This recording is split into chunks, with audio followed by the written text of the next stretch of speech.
evening and Om Shanti to everyone। और आज के हमारे वेंसडे हिंदी टॉक सीरीज में आप सभी बहन भाइयों का हम हार्दिक स्वागत करते हैं, अभिनंदन करते हैं। और हर वेंसडे की तरह आज भी एक बहुत अच्छा टॉपिक है जिसको हमें बहुत गहराई से समझने की आवश्यकता है। क्रोध के अनेक रूपों का अन्वेषण। Explore the many forms of anger. और मैं एक हमारे जो आज के स्पीकर हैं उन्हीं का ही कोट आप में से कई भाई बहनों ने देखा होगा वेबसाइट में भी, तो मैं पढ़कर सुनाती हूँ। One of the unhealthiest emotions is our old friend anger. It has been connected with cancer and it destroys our ability to think clearly. Yogesh Sharda. हम सभी परिचित हैं कहने को तो, क्रोध कहो, गुस्सा कहो, और उसके भी रूप हो सकते हैं। क्या हमने सोचा ना, कई बार हम कहते हैं कि जोर से हमने बोल दिया, ये तो मेरी आदत है, लेकिन दूसरे को वो बात अच्छी नहीं लगी तो हम कहेंगे हमारा भाव नहीं था। तो जो जोर से बोलने का जो तरीका है वो भी एक क्रोध का रूप हो सकता है। कई बार हम शांत हो जाते हैं, साइलेंस में चले जाते हैं, किसी से बात नहीं करते हैं, तो उसको हम कहते हैं साइलेंट ट्रीटमेंट देना, तो वो भी एक क्रोध का ही रूप है। तो ऐसे भिन्न भिन्न रूप से क्रोध हमारे अंदर जो है वो हमें परेशान करता है। तो वो कौन से ऐसे रूप हैं और जिसने किसी को भी नहीं छोड़ा है, मैं समझती हूँ, चाहे कोई बहुत बड़ा ज्ञानी हो, चाहे कोई बहुत बड़ा तपस्वी साधु हो ना। हमने हिंदू धर्म के जो भी शास्त्र आदि उसमें ये दिखाते हैं कि कितने कितने बड़े ऋषि हुए, लेकिन वो भी गुस्से से, क्रोध से परेशान थे। ऋषि दुर्वासा, जिनको इतना बड़ा ऋषि, तपस्वी, साधु, और उनके गुस्से से सभी डरते थे कि कहीं वो श्राप ना दे दे, तो उन्होंने भी गुस्से पर नियंत्रण नहीं प्राप्त किया। रावण जो एक बहुत बड़ा ज्ञानी, और इतने बड़े ज्ञानी होने के बावजूद भी गुस्सा, देह अभिमान, तो वो क्रोध के रूप हैं और कैसे हम उस पर विजय प्राप्त करके, जो हम देवी देवताओं की मूर्तियों को देखते हैं उससे क्या झलकता है, सिर्फ और सिर्फ प्यार और दिव्य गुण। उनके चेहरे से, हाव भाव से सिर्फ दिव्य गुण ही दिखते हैं, झलकते हैं। तो क्या हमारा भी जीवन ऐसे ही दिव्य गुणों से सुसज्जित हो जाए?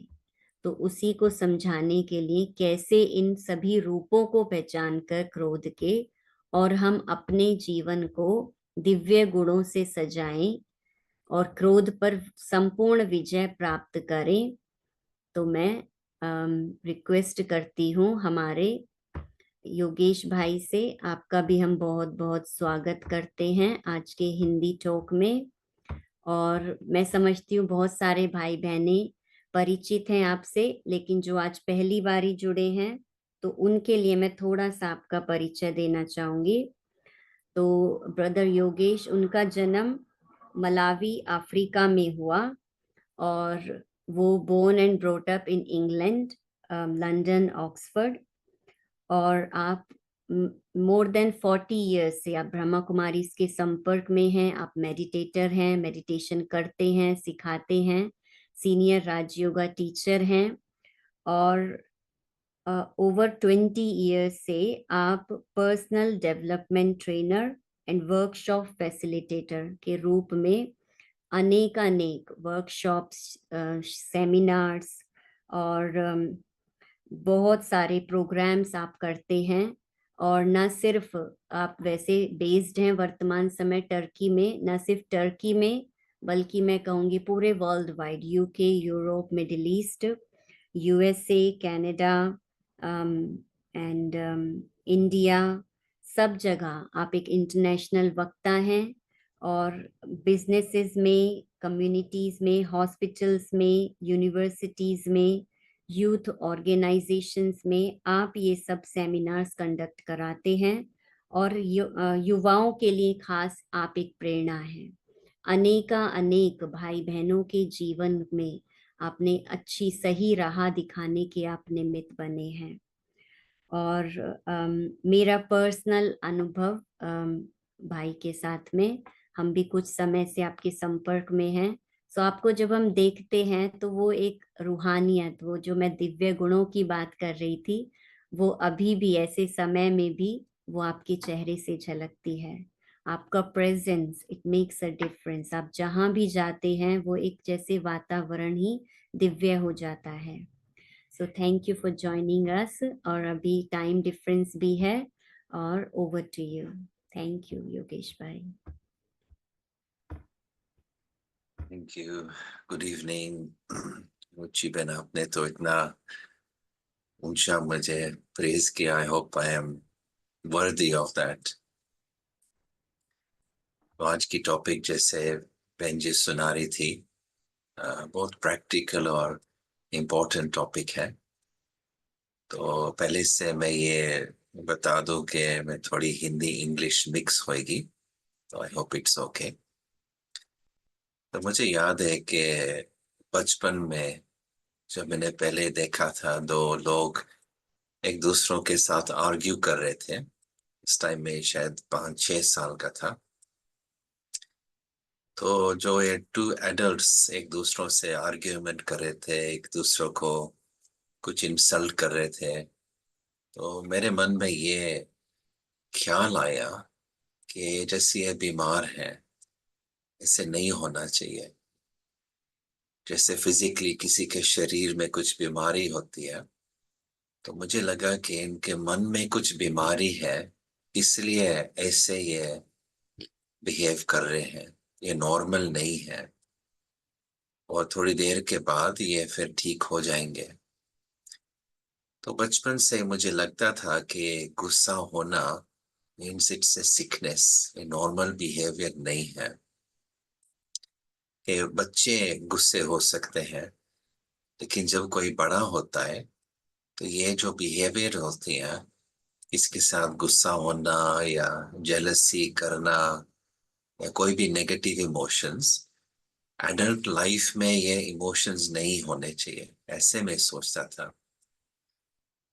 फिर मैंने देखा कि ऐसे तो ये सिकनेस ऑफ एंगर और सिकनेस ऑफ ईगो तो पूरी दुनिया में है। ना सिर्फ बड़े लोग एडल्ट्स, लेकिन वर्ल्ड के लीडर भी एक दूसरे को एक आपस में शाउटिंग करते हैं, इंसल्टिंग करते हैं, एग्री होते हैं। तो फिर मुझे ये लगा कि something is wrong in the human equation. मतलब अंदर हमको देखना है कि ये एनर्जी क्यों आती है, व्यक्ति गुस्सा क्यों होता है, और हम इस टॉपिक को क्यों डिस्कस करें। क्यों जब कोई गुस्सा होता है, जैसे रुचि बहन बता रही थी, तो दूसरों को दुख मिलता है। तो हमको पता है कि अगर कोई हमारे ऊपर गुस्सा करता है, हमको अच्छा नहीं लगता। इसका मतलब है जब हम किसी और के ऊपर गुस्सा करते हैं, उनको भी नहीं अच्छा लगता। उनका दिल को कुछ हम जैसे इंजरी देते हैं। तो घर में होए या ऑफिसेज में होए या वर्ल्ड लीडरशिप पोजीशंस में होए, लेकिन इस गुस्सा को हम कैसे खत्म करें। एक कहावत है कि anger is a form of temporary insanity. मतलब कि जब कोई गुस्सा होता है, तो उस टाइम वो व्यक्ति जैसे पागल है, ही इज मैड। क्यों गुस्से की स्टेज में हमारी बुद्धि जैसे पैरालाइज हो जाती है। हमारी reasoning power, discernment power, discrimination power जैसे पैरालाइज होती है। तो इसलिए जब कोई गुस्सा कोई होता है, तो वो कुछ शब्द कह सकता है दूसरों को, और बाद में कहता है कि sorry, I didn't mean it. तो अगर आई डिडंट मीन इट, तो फिर क्वेश्चन है कि मैंने क्यों बोला। इसका मतलब यह है कि बोलने के समय I was out of control. कि आत्मा में ये दो मेन शक्तियां होती हैं, एक तो है मन और दूसरा है बुद्धि। मन तो चंचल होता है, मन बच्चा जैसे होता है, बट मन के ऊपर कंट्रोल नहीं है। लेकिन बुद्धि है उसका पेरेंट, मदर फादर फिगर। सो बुद्धि से अपने मन को कंट्रोल में लाना है। तो इसलिए मेन प्रैक्टिस है मेडिटेशन, जिससे बुद्धि को शक्ति मिलती है, जिससे हम मन को कंट्रोल कर सकते हैं। गुस्सा को ये भी कहते हैं कि इट्स ए सेकेंडरी इमोशन। मतलब कि जब कुछ बात होती है तो फिर गुस्सा आता है। यूजुअली के किसी के ईगो को कुछ चैलेंज आया, किसी के प्राइड को हर्ट किया, तो फिर उसको लगता है he becomes angry to protect himself. तुमको देखना है कि अगर इस गुस्से को खत्म करना है, तो फिर पहले हमको ईगो को खत्म करना है। और ईगो क्यों आता है? क्यों हम अंदर से जैसे इनसिक्योर फील होते हैं। जब किसी व्यक्ति में अंदर की बहुत सिक्योरिटी की फीलिंग होती है, इंटरनल सेफ्टी की फीलिंग होती है, तो फिर ईगो की कुछ जरूरत नहीं है। तो लेट्स सी के अलग अलग गुस्से के रूप क्या है, अलग अलग रूप क्या है। तो टू मेन फॉर्म्स हम देखेंगे। तो एक तो है जिसको हम कहते हैं एक्सप्लोसिव एंगर। तो ये है एक्सप्लोसिव एंगर। जैसे आप देख सकते हैं, ये शाउटिंग एंड स्क्रीमिंग, अपनी आवाज को बड़ा करना और दरवाजा को जोर से बंद करना, अपने फिस्ट को बैंग ऑन द टेबल, अपनी चलन में कैसे हम चलते हैं, जैसे हम जमीन को मार रहे हैं, हिटिंग ग्राउंड। तो जब कोई एक्सप्लोसिव एंगर में होता है, तो फिर इट्स वेरी इजी टू सी कि this person is out of control. और एक्सप्लोसिव एंगर की स्टेज ऐसी होती है, तो उस टाइम हम उस व्यक्ति के साथ कुछ रीजन नहीं कर सकते, कुछ लॉजिक बात में नहीं आ सकते, कुछ नॉर्मल कॉन्वर्सेशन उससे नहीं कर सकते। क्यों? उस टाइम ये एंगर की एनर्जी उसको कंट्रोल कर रही है। और जैसे हमने पहले कहा था, उसकी बुद्धि is in lockdown stage. Lockdown, तो is unable to think clearly. तो जब कोई व्यक्ति उस स्थिति में होता है, then we have to wait until he cools down, फिर उससे अच्छी तरह से बात कर सकते हैं। और जैसे आपने देखा था उस फोटोग्राफ में, से वो जो औरत थी, उनकी इतनी एनर्जी लॉस हो रही थी, so much energy is wasted in explosive anger.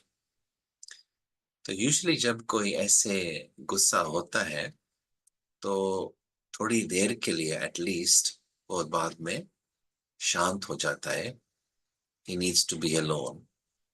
जैसे उस गुस्से से रिकवर कर रही है, to recover from that outburst of anger. तो एक तो ये है, हम देख सकते हैं वेरी ऑब्वियस, एक गुस्सा का एक्सप्लोसिव फॉर्म। फिर दूसरा होता है जिसको हम कहते हैं नॉट एक्सप्लोसिव, लेकिन उसका है इम्प्लोसिव फॉर्म। उस व्यक्ति को गुस्सा का अनुभव हो रहा है, लेकिन वो बाहर एक्सप्रेस नहीं कर रहा, is pushing it inside him. तो जैसे वो गुस्सा का बॉम्ब है, अंदर वो एक्सप्लोड हो रहा है। और जैसे इस फोटोग्राफ में दिखाया है, इस आदमी को ही इज बर्निंग इनसाइड। ये जो इसका टेम्परेचर बढ़ रहा है। तो इम्प्लोसिव एंगर ऐसे है कि हम जब उसको पुश करते हैं अंदर, तो जैसे रुचि बहन ने बताया था हम दूसरों के साथ कम्युनिकेशन को कट करते हैं, किसी को साइलेंट ट्रीटमेंट देते हैं, किसी को इग्नोर करते हैं, और उसको हम मैसेज देते हैं कि आप जैसे you are not worth talking to. हम चाहते हैं कि उसको इग्नोर करने से उसको पनिशमेंट मिलनी चाहिए, ही हैज टू सफर या शी हैज टू सफर। और हम क्या प्रैक्टिस करते हैं, इसको कहते हैं सिलेक्टिव ब्लाइंडनेस। कि जैसे हम कमरे में गए और सबको हम देखेंगे, सबसे हम मिलेंगे, सबको हेलो करेंगे, एक्सेप्ट जिस व्यक्ति के साथ हमको गुस्से हैं। या सिलेक्टिव डेफनेस, सबकी बातें सुनेंगे, सबकी आइडियाज सुनेंगे, लेकिन जिसके साथ हम गुस्से हैं उसको जैसे इग्नोर करेंगे। तो ऑफ कोर्स अगर हम ये गुस्से, ये एंगर की एनर्जी अपने मन में रखेंगे तो हु इज सफरिंग, मैं सफर कर रहा हूं। क्यों? ये नेगेटिव टॉक्सिक पॉइजनस एनर्जी अगर मैं उस मेरे मन में रखूं तो मेरी खुशी खत्म हो जाएगी, मेरी शांति को डिस्टर्ब हो जाएगा, मेरी क्रिएटिविटी को चैलेंज होगी। तो कभी इरिटेशन होता है, कभी फ्रस्ट्रेशन होता है, कभी हम अनॉयड फीलिंग होती है, ये सब है अलग अलग गुस्से के रूप। मोस्ट कॉमन फॉर्म है दूसरों के साथ गुस्सा होना, रिलेशनशिप्स में गुस्सा होना। लेकिन यह है सिर्फ एक टाइप ऑफ एंगर। दूसरा भी हो सकता है अपने आप से गुस्सा होना। फॉर एग्जाम्पल, अगर आप बार बार आप सेम व्यक्ति, सेम सेम गलती बार बार होती है, तो लगता है कि अगेन ये गलती की, अगेन मैं भूल गया, अगेन मैंने प्रॉमिस किया था, मैंने अपने आप को मैं ये नहीं करूंगा लेकिन फिर भी किया। तो जैसे वो सेल्फ डायरेक्टेड एंगर होता है, और उससे जैसे हम अपने आप को बहुत दुख देते हैं, इट्स सेल्फ डायरेक्टेड एंगर। फिर तीसरा हो सकता है जैसे कोई मशीनरी या टेक्नोलॉजी से गुस्से होते हैं कई लोग। जब कुछ मशीन ठीक से काम नहीं करती, या कुछ लैपटॉप या मोबाइल फोन या जो भी है ठीक से काम नहीं करता, तो मशीन के ऊपर हम गुस्से होते हैं। मशीन में तो आत्मा है ही नहीं, कुछ लाइफ नहीं है, लेकिन we are becoming angry on the machine. और चौथा हो सकता है जो जिन लोगों ने ठीक से समझा नहीं है लाइफ क्या है, ज्ञान क्या है, कभी परमात्मा से भी गुस्से होते हैं। जब हमारी इच्छाएं पूरी नहीं होती तो why don't you help me, why you are making me suffer. तो ये भी जैसे हमारी मिस्टेक है, हमने ठीक से ये नहीं समझा कि मेरी जिम्मेवारी क्या है और भगवान की जिम्मेवारी क्या है। जब हम इन दोनों को मिक्स अप करते हैं तो जो मुझे करना चाहिए, जो मेरी जिम्मेवारी है, मैं सोचता हूँ भगवान को मेरे लिए करनी चाहिए, या जो भगवान की जिम्मेवारी है I try to take over. तो इन सब बातों के लिए हमको क्लियर ज्ञान और अंडरस्टैंडिंग की जरूरत होनी चाहिए। How to live, how to interact. जब हमारी कुछ गलती होती है या दूसरों की गलती होती है तो कैसे उसको डील करना चाहिए। और ये अलग अलग गुस्से के प्रकार को समझना क्या फायदा क्या है, हमारा एम ये है कि गुस्से को कैसे हम खत्म करें। इसलिए हमारी यूनिवर्सिटी, स्पिरिचुअल यूनिवर्सिटी में हम एंगर मैनेजमेंट नहीं कहते, लेकिन ओवरकमिंग एंगर। सिर्फ उसको मैनेज नहीं करना, लेकिन उसको खत्म करना है। क्यों? क्यों ये चीज हमने एक हम समझी है और हम सीखते हैं, पढ़ाते हैं कि आत्मा की असली रूप, आत्मा की ओरिजिनल रूप है शांति, है प्रेम, है सुख, आनंद। ये हमारी नेचुरल क्वालिटीज। लेकिन जब हम इस एक्सपीरियंस से बाहर जाते हैं, फिर हम एक्सपीरियंस करते हैं गुस्सा या जेलसी या अपसेट होना, ऐसी इमोशंस। एक एग्जाम्पल है कि अगर आप पानी को गर्म करें, बॉईल करो, तो as long as you are boiling तो उसका टेम्परेचर तो ऊपर होता है। लेकिन जब उसको फिर बॉईल से निकाल दो, लीव इट अलोन, तो naturally it returns to its original temperature. तो ये भी है कि हमारा नेचुरल ओरिजिनल टेम्परेचर है शांति। तो journey to peace, journey to free from anger, हम उसको कहते हैं एक रिटर्न जर्नी। ये है सम एंगर के रूप्स।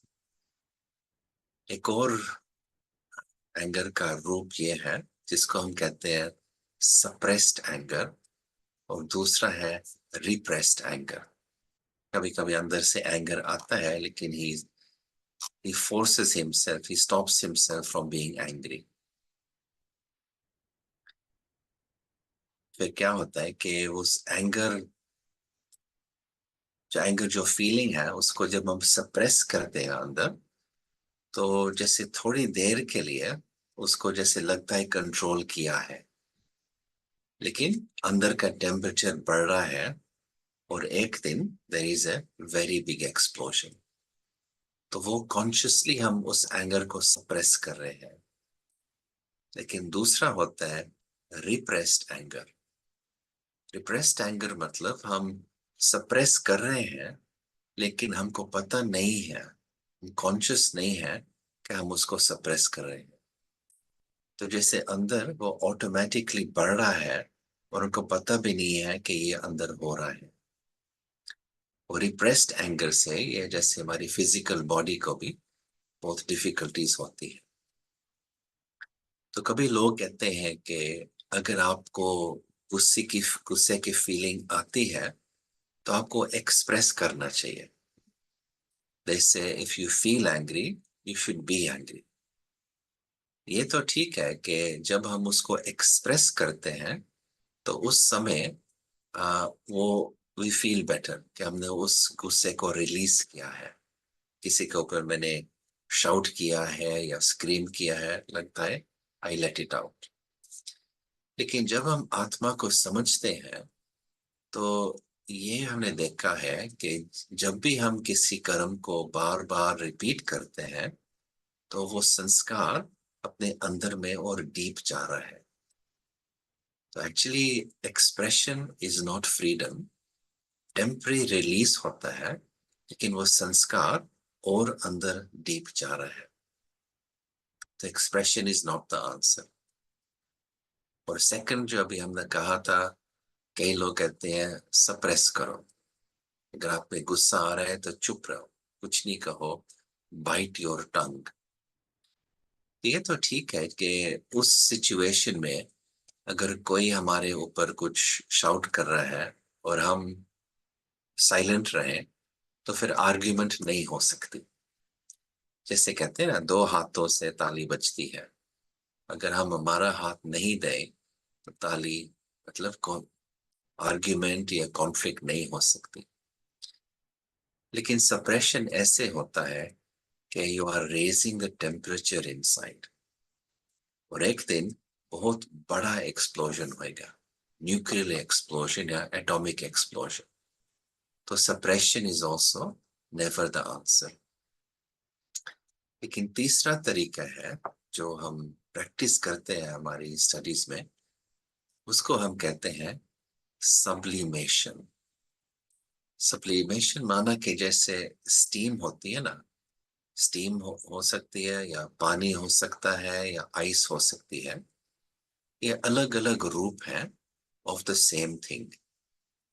अगर हम आइस को मेल्ट करें तो वो पानी बन जाता है, अगर अगर पानी को उबालें वो स्टीम बन जाती है। लेकिन इट्स द सेम थिंग। तो भी ये जो एंगर की, क्रोध की, गुस्से की एनर्जी है, हम उसको कैसे चेंज कर सके, तो हमारे लिए it works in a positive way. तो इसके लिए शॉर्ट टर्म मेथड्स हैं और एक लॉन्ग टर्म मेथड भी है, और हम सब इन युक्तियां को, मेथड्स को यूज कर सकते हैं हमारी लाइफ में।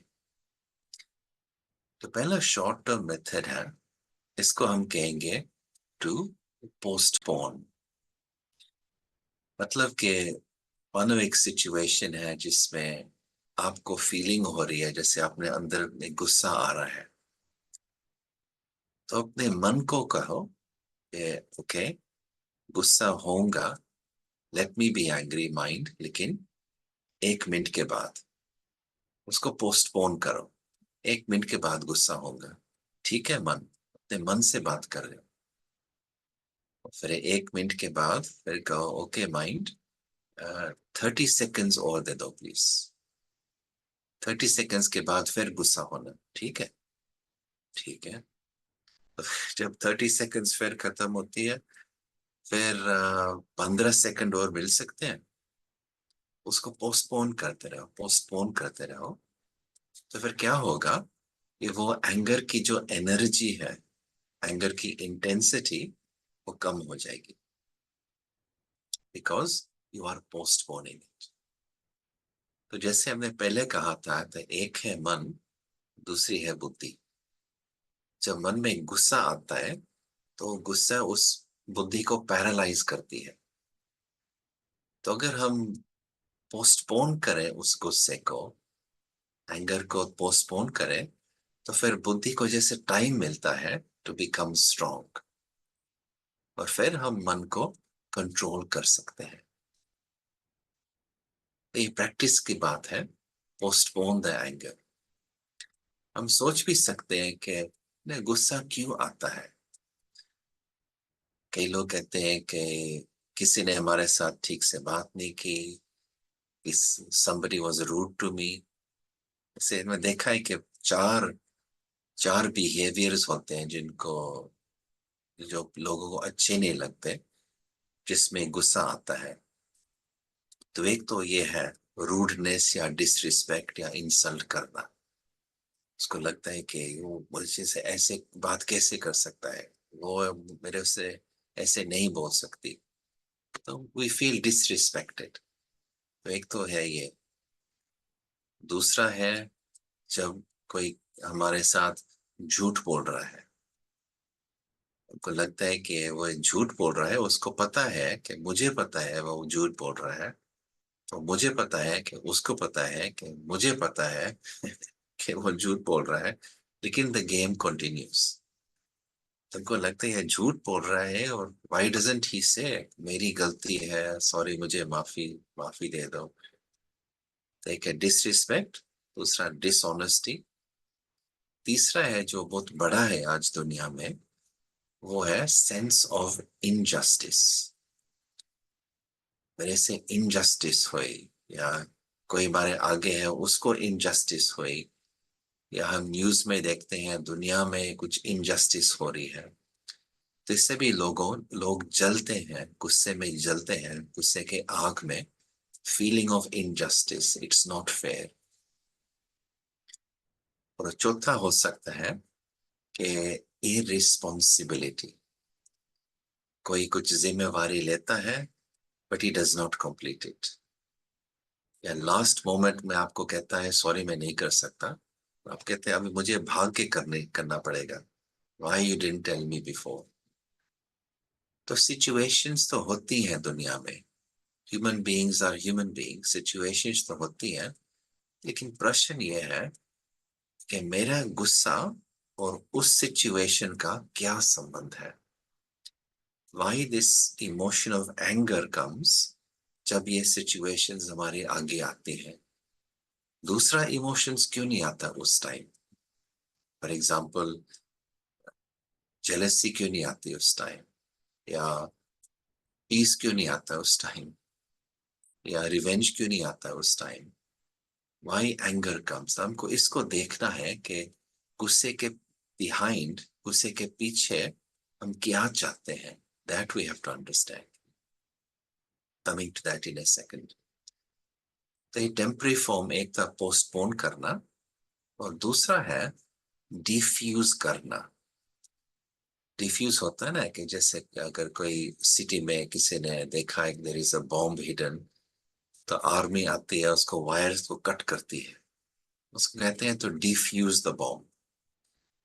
तो डिफ्यूज क्या होता है कि कुछ शब्द या कुछ सेंटेंस या कुछ स्लोगन जो आपको अच्छा लगता है, उसी टाइम जब अंदर में गुस्सा आ रहा है, उसी टाइम अपने आप को याद दिलाना, अपने मन को याद दिलाना, और उस स्लोगन या शब्द से अपने संकल्प की डायरेक्शन को चेंज करना। जैसे वो एंगर बॉम्ब को डिफ्यूज किया। तो फॉर एग्जाम्पल क्या कह सकते हैं, एक तो हो सकता है ऐसे कि अगर कोई आपसे कुछ नेगेटिव टोन या इंसल्टिंग टोन से बात कर रहे हैं, उस टाइम अपने मन को ये कहो कि the way he is speaking, it's his choice, the way I feel is my choice. मतलब उसके बोलने की जो टोन है, उसकी चॉइस है, कि जो मुझे अपनी फीलिंग है वो मेरी चॉइस है। मेरी चॉइस क्या है, मुझे अपने मन को शांत में रखना है, अपने स्वामान में रहना है, अपनी डिग्निटी में रहना है। तो उसकी चॉइस के ऊपर मैं ध्यान नहीं दूं, और क्यों ऐसे बोल रहा है, he has no right to talk to me like that। नहीं, उसकी चॉइस है। मेरी चॉइस क्या है, keep my peace of mind, keep my dignity, keep my शान, कीप माई स्वामान, उसमें रहना है। तो मन को कह रहे हैं, मन, don't think about the choice he is making, be more concern with your choice. तो एक स्लोगन जैसे हो सकता है, जिससे हम अपनी मन की थिंकिंग का डायरेक्शन को हम बदल सकते हैं। और हमको सोचना है, हर एक को अपने अपने लिए सोचना है कि कौन से शब्द या स्लोगन्स या सेंटेंसेस हम याद कर सकते हैं which can help me to cut the wires of the anger bomb। कि हर एक की अपनी अपनी हैबिट है, और हर एक के अपने अपने ऊपर अटेंशन देना है, ध्यान देना है, in order to finish this anger habit। ऐसे हो सकता है कि सबके घर में एंगर फ्री जोन होए, या हम लिख सकते हैं, you can write it in your house, anger free zone. तो जब भी कोई घर में गुस्सा होता है, point, sorry, anger free zone please. तो घर में इतनी शांति हो जाए, घर में यही होनी चाहिए ना, शांति और सुख और हंसी और प्रेम, रिस्पेक्ट, रिगार्ड, इसको कहते हैं home. It's a home, home में यू फील कंफर्टेबल। तो अगर हम अंदर में ऐसे ध्यान दें, तो फिर हमारा घर का भी वातावरण इतना ब्यूटीफुल हो जाता है, जैसे घर में स्वर्ग है। तो फिर हम आते हैं ये अभी लॉन्ग टर्म मेथड, जिसके ऊपर हमको रियली ध्यान देना है, we have to work on it. तो अगर हम रियली देखें डीपली कि गुस्से होने से हम क्या रिजल्ट चाहते हैं। अभी कोई पेरेंट कहेगा कि मैं गुस्सा क्यों होता हूँ, क्यों होती हूँ, बच्चों को कंट्रोल करने के लिए। मैं गुस्सा नहीं हूं तो बच्चे नहीं सुनेंगे। स्कूल का टीचर कहेगा कि I have to be angry to control the students. Boss कहेगा मुझे गुस्सा होना है टू कंट्रोल एम्प्लॉयज जो लेट आते हैं, जो ठीक से काम नहीं करते, गुस्से से उनको चलाना पड़ता है। तो एक तो होता है जैसे बाहर का रूप दिखाना, स्ट्रिक्ट होना, या टू गिव डिसिप्लिन, या कुछ फर्म होना। कभी कभी you have to be that, लेकिन अंदर की गुस्सा की जरूरत नहीं है। कि जब गुस्सा होता है तो इसको कहते हैं internal chaos, internal out of control. अगर हम गुस्से की एनर्जी से किसी को बात करें, तो उसका दिल को जरूर लगेगा, and then he will look for revenge in some way. तो स्ट्रिक्ट होना, to be disciplinarian and to be free from anger, दोनों हो सकती है। अंदर एक गुस्से की एनर्जी नहीं होनी चाहिए। और गुस्से हम क्यों होते हैं, इसका रूट कॉज अगर हम रियली देखें, ये है हमारी डिजायर टू कंट्रोल। यानी किसी को कंट्रोल करने की इच्छा है, किसी बात को कंट्रोल करना, या किसी का टोन ऑफ वॉइस को कंट्रोल करना, या कोई हमारे जैसे हमारे साथ कैसे डील करता है, हमको उसको कंट्रोल करना है और चेंज करना है। ये है सबसे बड़ा ये गलती, trying to control others with the mind, trying to control situations. मैं आपको एक स्लाइड दिखाता हूँ, इंग्लिश में है लेकिन I think it's easy to understand. इसको कहते हैं हम कंट्रोल कंटिन्यूम। इससे हम देख सकते हैं कि हम क्या कंट्रोल कर सकते हैं और हम क्या कंट्रोल नहीं कर सकते। तो आप देख सकते हो लेफ्ट साइड में है 0% कंट्रोल। तो किस चीजों को हम कंट्रोल नहीं कर सकते, जिसको हम कहेंगे कि इससे हमको गुस्सा होता है या स्ट्रेस आता है।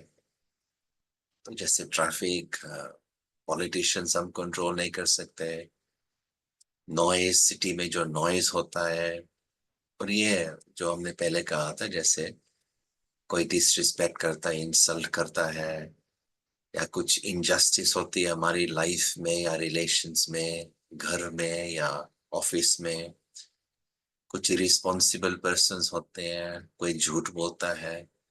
तो मतलब दूसरे लोगों के बिहेवियर, उसके ऊपर हम कंट्रोल नहीं कर सकते।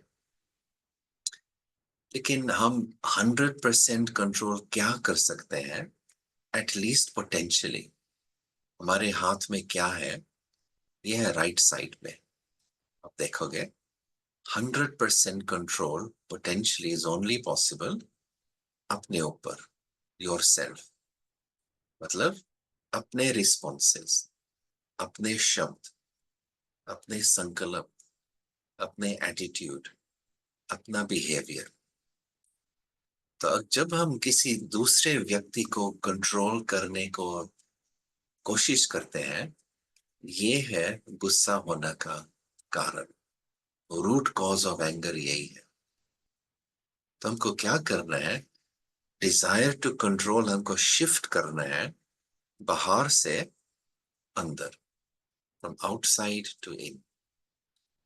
ये हमको याद रखना है कि मैं दूसरे लोगों को या सिचुएशंस को, सर्कमस्टांसेस को मैं कंट्रोल नहीं कर सकता, लेकिन हमारी रिस्पॉन्स टू लोगों को, सिचुएशन, सर्कमस्टांसेस, हमारी रिस्पॉन्स को मैं कंट्रोल कर सकता हूँ। तो हमको अपने ऊपर ध्यान देना है, ना दूसरों के ऊपर।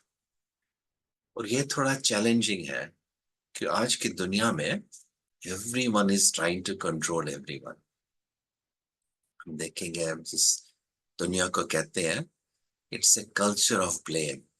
सब उंगली पॉइंट कर रहे हैं, it's their fault, it's their fault, उनको नहीं करना चाहिए, ये गलती थी, पास्ट में उन्होंने ऐसे किया था। तो फिंगर पॉइंटिंग दुनिया है। तो जब हम इस दुनिया में रहते हैं तो कभी कभी हमारे ऊपर में यह असर भी आ सकता है। इसलिए हमको रोज स्टडी करना है ये बेसिक प्रिंसिपल्स ऑफ लाइफ। मेरा स्वधर्म क्या है? मेरा स्वधर्म है शांति, मेरा स्वधर्म है प्रेम, मेरा स्वधर्म है सुख। और उस स्वधर्म में मुझे रहना है, and to live from there. एक और स्लाइड है, it's a summary of this principle जो भी बता रहा था।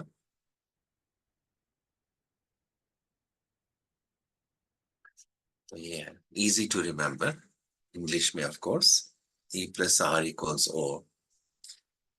ओ माना किस बात की, कि आउटकम। आउटकम हमारी लाइफ में दो प्रकार के आउटकम्स होते हैं। एक तो है आउटकम्स या रिजल्ट जो we are happy with that, उसके लिए नो प्रॉब्लम। लेकिन दूसरे आउटकम्स होते हैं जिससे हम खुश नहीं है। कुछ रिलेशन हमारी लाइफ में या कुछ सिचुएशन घर में या ऑफिस में, तो प्रश्न ये है उस आउटकम को चेंज करने के लिए हम किस बात पे ध्यान दे रहे हैं, इवेंट या रिस्पॉन्स। अगर we are trying to control और चेंज द इवेंट, वो व्यक्ति वो सिचुएशन, तो फिर हमारी लाइफ में स्ट्रेस आएगा, हमारी लाइफ में गुस्से के फीलिंग्स आएंगे, ऐसे इमोशंस आएंगे। लेकिन अगर मैं शिफ्ट करूं to controlling my response, improving my response, तो फिर हम आउटकम के ऊपर असर डाल सकते हैं। We are able to change the outcome with less stress. बार बार इस एज ए स्पिरिचुअल स्टूडेंट या योगी स्टूडेंट, योगी लाइफ में बार बार ये लेसन आपको अपने आप को समझाना है कि how to empower my response. आत्मिक स्थिति में रहना है, अपना स्वधर्म में रहना है। Final slide let me just show. आपने देखा होगा ये पहले, लेकिन ये सिंपल इमेज लेकिन बहुत पावरफुल इमेज है। अगर हम इसको अपने मन में रख सकते हैं, मुझे यहां से जीना है, to live my life from my तख्त। हमारे जैसे आत्मा का तख्त है, यहाँ से मैं एक शांत स्वरूप आत्मा हूँ, अपने स्वधर्म में रहना है, और वहां से ही let me live my life. इस ड्रामा को, जो जीवन का नाटक है, ड्रामा है, यहाँ से बैठ बैठ के यहाँ से देखना है। अगर आप कहीं जाओ कुछ थिएटर प्ले में कुछ ड्रामा देखने के लिए, तो अगर आप उसको एंजॉय करना है, आपको ठीक सीट पे बैठना है। अगर आप बिल्कुल आगे बैठे हो, तो कोई लगता है, कभी लगता है कि इट्स टू मच डिटेल्स। अगर आप बिल्कुल पीछे की सीट में बैठे हो, तो ठीक से दिखाई नहीं देता। अगर आप साइड में बैठे हो, तो फिर भी you can't see the actors expressions clearly. अगर आप किसी के पीछे बैठे हो जिसके बड़े कान हैं फॉर एग्जाम्पल, तो फिर भी दिखाई नहीं देता। लेकिन अगर आप ठीक सीट पे बैठे हो, then you enjoy the show। तो भी जो लाइफ का ये जीवन का नाटक है, अगर उसको एंजॉय करना है, तो हमको इस सीट पे बैठना है जिसको हम कहते हैं डिटैच्ड ऑब्जर्वर की सीट, साक्षी की seat. Observe life as a witness. तो इस लाइफ में हम दो हमारे रोल्स हैं। कभी कभी हम एक्टर होते हैं, और कभी कभी हमको ऑडियंस बनना है। अगर जब हमको ऑडियंस बनना है, उस time if we try to be actor, तो इट्स रॉन्ग। तो फिर we clash, we make a argument या फाइट। और जब हमको कुछ एक्ट करना है, मुझे कुछ करना है, एक्शंस लेना है, उस टाइम में ऑडियंस बन जाओ, तो फिर नथिंग चेंजेस। तो अगर लाइफ को हम we see as a drama, as a theatre performance, इसका मतलब है कोई सीन्स होंगे जो हमको अच्छे लगेंगे, कोई सीन्स होंगे हमको अच्छे नहीं लगेंगे, लेकिन it's all part of the नाटक ड्रामा। और जो भी एक्टर अपना पार्ट प्ले कर रहा है, इट्स एन एक्टर। तो ना सिर्फ हमको उसका पार्ट देखना है, लेकिन जो एक्टर बिहाइंड द पार्ट उसको देखना है। एक कहते हैं ना कि don't hate the actor but hate the action.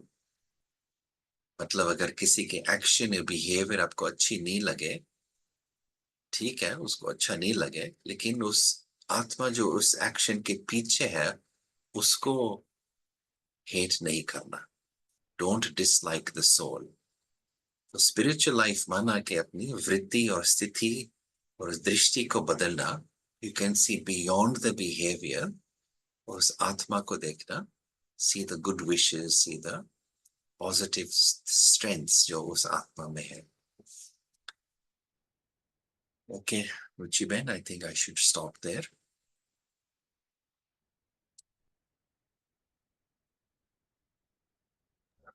वाह। कितना सारा हमें जैसे आपने खजाना दे दिया। तो मैनी फॉर्म्स तो हमने जाना ही, लेकिन सबसे बड़ी बात कि जो मेथड आपने बताए हमें, और कई भाई बहनों ने पोस्ट भी किया है कि वो भी इस मेथड को ज़रूर यूज़ करेंगे। और जो मुझे सबसे ज़्यादा अच्छा लगा कि जैसे वो बॉम्ब को जो डिफ्यूज करते हैं, तो ये एंगर भी एक एंगर बॉम्ब है। तो उस समय पर हम क्या मेथड अपनाएं, उस स्लोगन वाली बात। तो मैं देखती हूँ कई लोग प्रैक्टिस भी करते हैं कि अपनी डेस्क पर भी एक स्लोगन रख देते हैं। तो हम भी ऐसी एक युक्ति अपना सकते हैं, अपने मन को वो बार बार याद दिलाएं वो स्लोगन, जो हमने बाद में जो स्लाइड देखा कि मैं, मेरा स्वधर्म ही है शांति, गुस्सा नहीं है। तो बहुत सारी बातें भाई जी ने बताई। एक प्रश्न आया है, मैं जस्ट पढ़ती हूँ। There is a close difference between suppressing anger, postponing anger, and imploding anger. How do we know which one we are doing? You may answer in Hindi. या वैसे पोस्टपोन मतलब कि हमने उसको एक्नॉलेज किया है, और कि एट द मोमेंट ये गुस्से की, एंगर की इमोशन आ रही है, आई हैव एक्सेप्टेड कि ये है। लेकिन जैसे I become observer of that, ना। एक तो है जैसे आई एम एंग्री, एक सेंटेंस। दूसरा है I am feeling angry at the moment. तो पोस्टपोन मतलब कि हमने उसको एक्सेप्ट किया कि इस इस वक्त में, एट दिस मोमेंट, ये एंगर फीलिंग आ रही है, लेकिन मैं जैसे उसको ऑब्जर्व कर रहा हूँ। और मन कहता है ना, मन कहता है ओ बोलो इसको, रिप्लाई करो इसको, शाउट बैक एट हिम। तो मन को कहने को, mind hold on, hold on, 1 minute के बाद, 1 मिनट के बाद। तो जैसे I have separated from the emotion, उसको ऑब्जर्व कर रहा हूँ, and I am slowly pushing it, वो कम हो जाए, कम हो जाए। ऐसे नहीं है कि उसको डिनाई कर रहा हूँ, ऐसे नहीं है कि अंदर रख रहा हूँ तो बाद में रिवेंज लेऊंगा, नहीं। लेकिन I am reducing the energy, reducing the power of the emotion by becoming observer. उन्हें कहते हैं साइकोलॉजी में कि when you become detached observer of your emotions, then you have power over them. लेकिन जब हम इमोशंस के अंदर जैसे बैठे हैं, तो इमोशंस आर कंट्रोलिंग यू। एक दूसरा प्रश्न आया, does crying help lower the anger? Crying है, रिलीज है, लेकिन क्राइंग हैबिट भी हो जा सकती है कि every time I feel angry, I go and have a little cry. Actually हमको, हमारी एम ये है कि the need to cry should not be there. ऐसे रिलीज तो हो सकती है, लेकिन जो अंदर दुख है उसको हम कैसे खत्म करें कि ये release for that is not needed. तो दैट्स द एम के अंदर की जो क्राइंग भी होती है ना, एक तो है जैसे बाहर की क्राइंग, लेकिन अंदर की क्राइंग भी हो सकती है। द माइंड इज क्राइंग, मुझे, आई एम अपसेट, या आई एम लोनली, या आई एम फील इग्नोर्ड, या इसको हमको वहां से खत्म करना है। तो फिर रिजल्ट है कि बाहर, बाहर भी खत्म हो जाए। इसलिए आत्मा को जैसे साफ करना है, soul purification, soul cleansing, most important thing in the world today. इसीलिए रोज मेडिटेशन और स्पिरिचुअल स्टडी के to heal the self, to clean the self. तो अंदर की जो आत्मा की असली प्योर क्वालिटीज हैं, they are emerge and they are released. या जैसे आपने कहा कि अंदर गुस्से की एनर्जी नहीं होनी चाहिए, and anger free zone please. तो वो भी हम एक मेथड अपना सकते हैं। सो thank you so much Yogesh भाई। और अभी हम आपसे रिक्वेस्ट करेंगे कि आप हमें गाइडेड मेडिटेशन थोड़ा सा कराएं कि हम वो अनुभव कैसे करें, anger free zone. Okay, let me try. तो पहले तो try to sit with back straight, अपने पाँव if possible feet flat on the floor. Meditation में एक तो आराम से बैठना है, लेकिन दूसरा अलर्ट भी रहना है, दोनों। हमेशा पहला तो यही संकल्प आता है मेडिटेशन में, हु एम आई।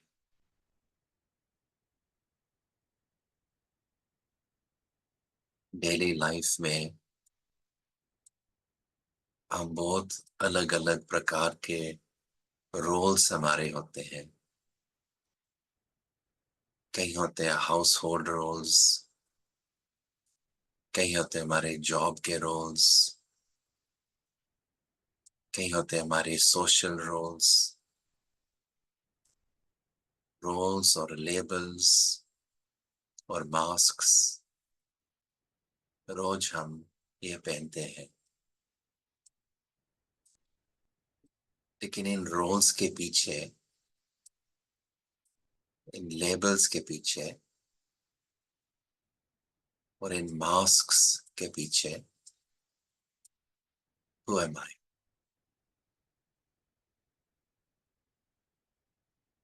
और जब हम शीशा में देखते हैं, मिरर में देखते हैं, तो भी हमारा चेहरा, हमारा शरीर दिखाई देता है। But I am more than this. फिर हम अपना ध्यान भ्रिकुटी के बीच में लाता हूं, और यहाँ एक छोटी सी ज्योति बिंदु आत्मा,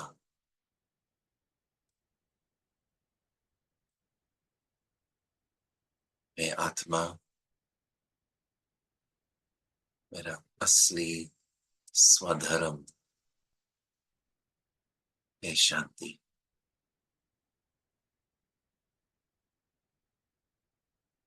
आत्मा ज्योति स्वरूप, पॉइंट ऑफ लाइट।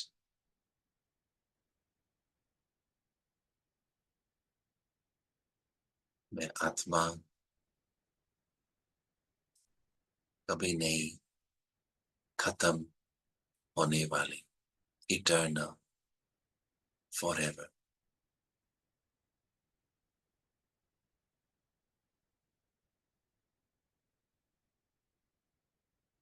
आत्मा के अंदर ये शांति, ये साइलेंस, ये पीस हमेशा होती है। और अभी मैं इस शांति को भी रियलाइज करता हूँ। इस शांति की एनर्जी को फिर से अनुभव करता हूँ।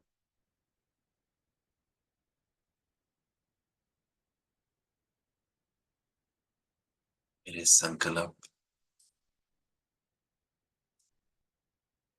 अभी धीरे धीरे आते हैं, हमारा मन शांत हो जाता है।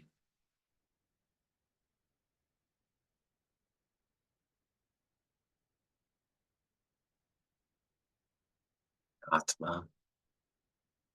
अपने स्वमान में रह के स्वराज बन जाती है।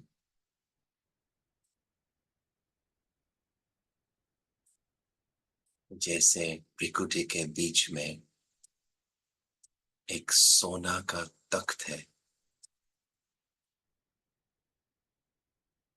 और मैं आत्मा इस सोने के तख्त पे बैठी हूँ, अपने स्वमान में, अपनी स्वराज की स्थिति में।